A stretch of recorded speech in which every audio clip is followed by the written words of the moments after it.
Svetielko pod vankúšom. Keď sa noc stiahla ako veľká, teplá a tmavomodrá perina cez všetky domy, záhrady a ulice, v jednej útulnej detskej izbičke sa dialo niečo zvláštne. Hneď, ako dievčatko menom Mila zhaslo lampu, pod jej vankúšom sa rozžiarilo malé, tajomné svetielko. Mila sa večer často bála tmy. Každý večer, keď si ľahla do postele, rýchlo zatvorila oči a zakryla si hlavu perinou až po uši. Predstavovala si, že tma je veľký prázdny priestor plný tieňov a neznámych zvukov. Chcela sa skryť pred všetkým, čo nevidela. Jedného večera, keď si ako zvyčajne schovávala hlavu pod vankúš, pocítila pod ním jemné teplo. Opatrne nadvihla vankúš a uvidela tam niečo nádherné. Nebola to len obyčajná žiara. Bola to živá, pulzujúca iskierka. A z tej iskierky sa pomaličky, ako by sa lúpal z kvetu, objavil svetielko. Malý škriatok svetla. Jeho teličko bolo utkané z mesačného svitu a jeho oči žiarili ako dve malé hviezdičky. Vedel žiariť presne tak silno, ako niekto potreboval. Niekedy len ako malá iskrička, no a inokedy ako teplá lampa. Ahoj, Mila, povedal jemne a jeho hlas znel ako tiché cinkanie zvončekov. Neboj sa. Ja som len zrkadielko tvojej vlastnej sily. To svetlo, ktoré vidíš, svieti vo vnútri teba. Mila sa na neho pozerala s otvorenými ústami, plnými úžasu. Naozaj? Moje svetlo? Zašepkala. Áno, povedal Svietko a s úsmevom sa dotkol jej čela svojím prstíkom, ktorý hrial ako malý slnečný lúč. Poď, ukážem ti tvoje vlastné kráľovstvo svetla. Zatvor oči a dýchaj. S každým nádychom vdychuješ pokoj a s každým výdychom púšťaš preč všetky obavy. Mila posluchla.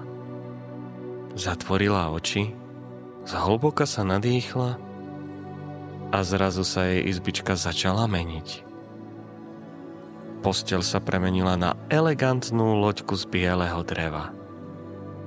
Podlaha sa zmenila na hladinu pokojného, tmavého jazierka, ktoré však nebolo tmavé, ale práve naopak, na jeho hladine plávali tisíce svetielok, každé inej farby a veľkosti.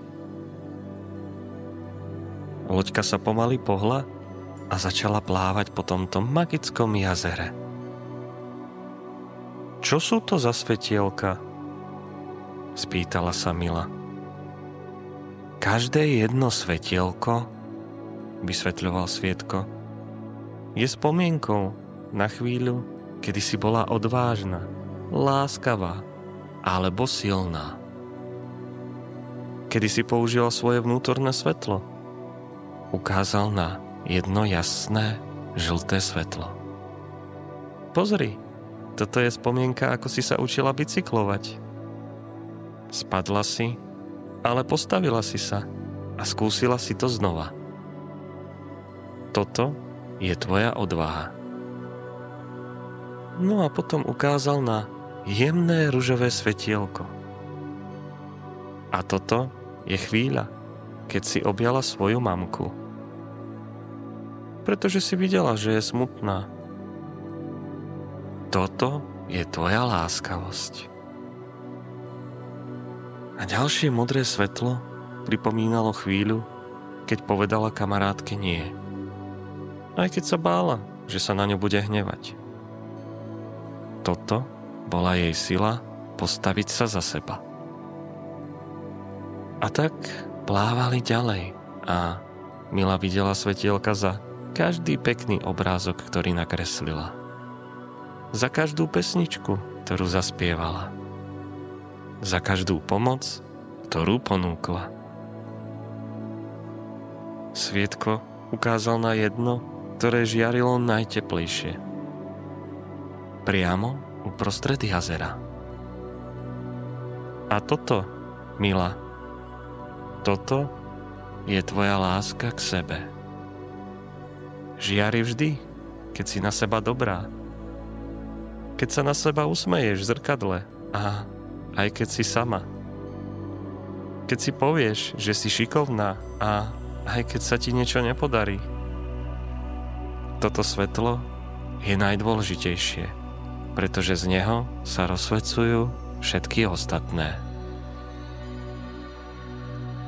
Mila sa usmiala a v tej chvíli jej srdce zažiarilo presne takým istým teplým svetielkom.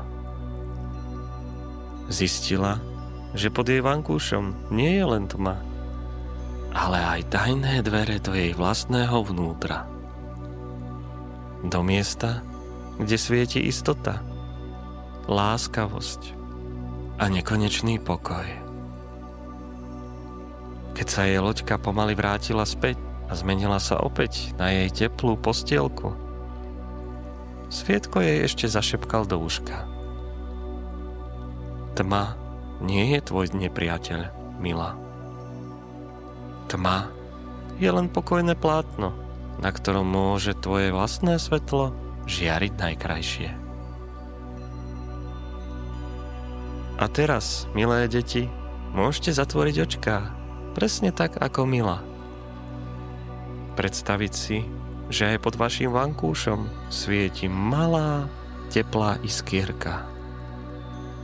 Je to vaše vlastné vnútorné svetlo. Cítite, ako vás hreje? A môžete dýchať pokojne a hlboko. Nádych a výdych. A vy viete, že ste v úplne bezpečí. Ste milované, ste silné, ste odvážne. A keď príde noc, vaše svetielko vás ochráni a zahreje ako tá najjemnejšia perina.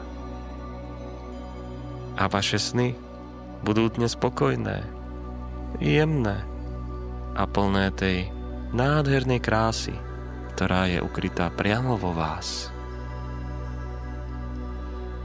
Prajem vám krásne sny, peknú noc.